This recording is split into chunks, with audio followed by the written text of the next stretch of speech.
The Memphis Grizzlies have committed the most heinous trade heist seen so far this year. And don't forget the Lakers got Doncic. The Orlando Magic knew they needed a shooter to get to the next level and wanted to go all in. Memphis saw the OKC rebuild and knows what it takes to build a competent roster. If you're not going to be competitive, there's no point in paying excessive taxes, and with their players maturing into hefty contracts, costs needed to be managed somehow.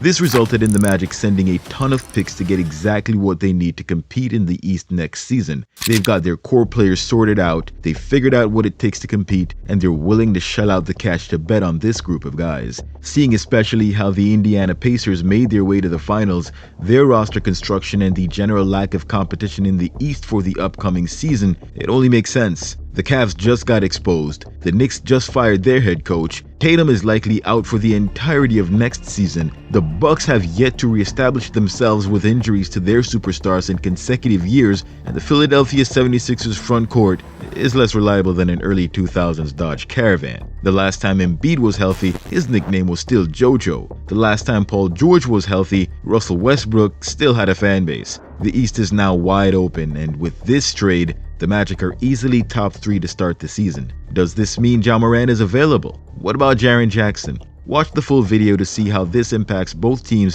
and what this might mean for a team like the Warriors. You are watching. It wasn't long ago that the young Grizzlies team was seen as an up-and-coming threat on par with the OKC Thunder. As a matter of fact, they were the Thunder before the Thunder became the Thunder. Back in 2022, Memphis finished with the second seed. Meanwhile, the Thunder were a lottery team, finishing 14th in the West. Fast forward 3 years and the Thunder just won the NBA championship. Meanwhile, the Grizzlies just traded away one of their core pieces. What happened? The official trade has Memphis sending Desmond Bane to Orlando, and in return, they get Kentavious Caldwell-Pope, Cole Anthony, 4 unprotected first-round picks, including the 16th overall pick in this year's draft, and a first-round pick swap. Not even Kevin Durant got this much draft capital in return. Now, according to Shams Charania, the Grizzlies aren't completely resetting. As a matter of fact, they're still looking to build around Ja Morant and Jaren Jackson Jr., 2 of the original core 3 that included Bane. From my understanding, the Grizzlies are signaling privately that they want to continue to build around Jaren Jackson Jr. and Ja Morant. So why move Bane? Desmond Bane was a valuable piece to the Grizzlies, and he's easily one of the top 2 guards in the league. The problem with Bane wasn't with his play or availability, which is better than the 2 other players in the trio, it was his cost. Bane just finished up the first year of a 5-year, $207 million extension and is set to make $37 million for the upcoming year. That's $14 million more than Jaren Jackson's $23 million for next season. This gives Memphis more flexibility to make a deal with Jackson in terms of an extension. Finding a stretch 4 at that age who was also in the running for Defensive Player of the Year is no easy task. If you don't believe me, ask the Warriors. Jackson is also versatile enough to play the 5 and even the 3 to make the right fit, but regardless, he's viewed as a very valuable piece. He pairs perfectly with Ja Morant, and with his ability to stretch the floor, this gives the Grizzlies more versatility at the wing and center positions. Suddenly, a player like Jonathan Kuminga could be a piece they target instead of extending a player like Santi Aldama, an athletic wing who can mercilessly attack the paint and create his own shot off the dribble or get to the free throw line with superstar potential could be what the Grizzlies are looking for. So what do they plan on doing with Cole Anthony and KCP? Anthony has 1 year left on his contract and KCP has a player option. Anthony might stay on as a backup guard, but more than likely could be used as trade bait for Memphis to stack a few more picks. KCP had a down shooting year in Orlando, so it's unlikely they keep him, especially at north of $20 million a year. Since he's got more time on his contract, it's more than likely he gets moved to another team looking for a veteran 3-and-D player to fill out a competitive roster. So look for him to possibly get traded again this offseason. The Grizzlies are obviously not done and have put themselves in position to make a move either later on this offseason or even next season. This is where their 4 picks come in. We saw OKC build through the draft and not only made it to the NBA Finals, but winning the championship with young players.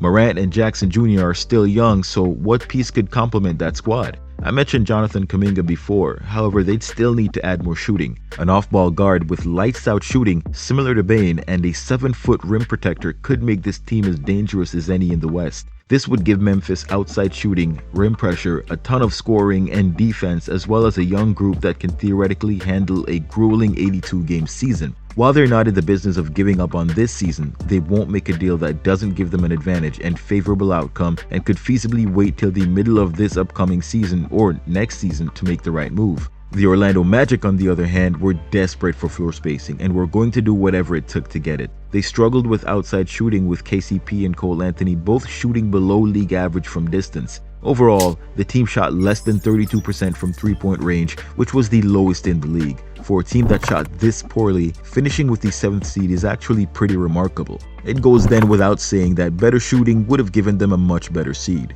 But how much difference can Bane make? We'll discuss that in a bit, but before that, where does this put the Magic in terms of salary and personnel? The Magic are currently hard capped at the second apron, which means they cannot exceed $207 million in salary next season. They've currently allocated $202 million in salary so far, leaving around $5 million in remaining cap space. Considering the current talent and players they have on the roster, this move could very well be it for them for the offseason. They have a 1-year window to go all in with the roster as is, because at the end of next season, Banchero is set to be making $46 million a year on a 5-year, $232 million deal if the Magic give him the max. Something that's almost a no-brainer for a franchise player. While they will likely have the ability to exceed the second apron the following season to keep the current roster, whether or not it makes sense depends a lot on how much of an impact Bane has on the floor. The problem is, who's to say Bane doesn't face the same issues as KCP? Let's be honest, one player isn't going to take your team from being the worst shooting team in the league to being the best, especially when you consider that they had to move one of the best 3-and-D players in the league to acquire him. Without his teammates being able to knock down open looks, KCP was playing with much less space. His 3-point shooting splits fell from near the top at 40% with the Nuggets to below average at 34% with the Magic.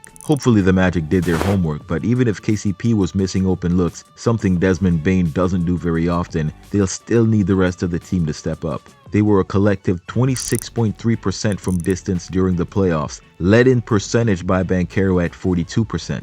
Outside of that, and Jet Howard's anomalous 2 made threes in as many attempts, not a single player even came close to shooting league average. Franz Wagner, for example, shot under 19%, averaging just over 1 made 3 on over 7 attempts per game. This is just a reminder for the Magic to temper expectations. Don't be surprised if Bane's shooting takes a small hit, and even if it doesn't, it'll take better shooting from the likes of Suggs and Wagner to really make a difference. While they're more than likely to make the playoffs, Bane's addition is only likely to get them through the first round without the rest of the team stepping up. If the Magic get eliminated without at least an Eastern Conference appearance, it's likely they move on from some of their core to better manage salary. Wagner and Suggs are especially at risk, and the Magic would be better served finding players that can score on high efficiency and don't cost nearly as much.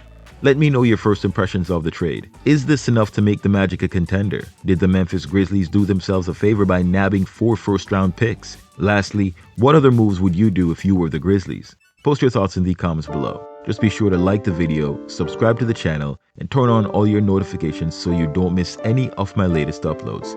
Thanks for watching. Till next time, swish!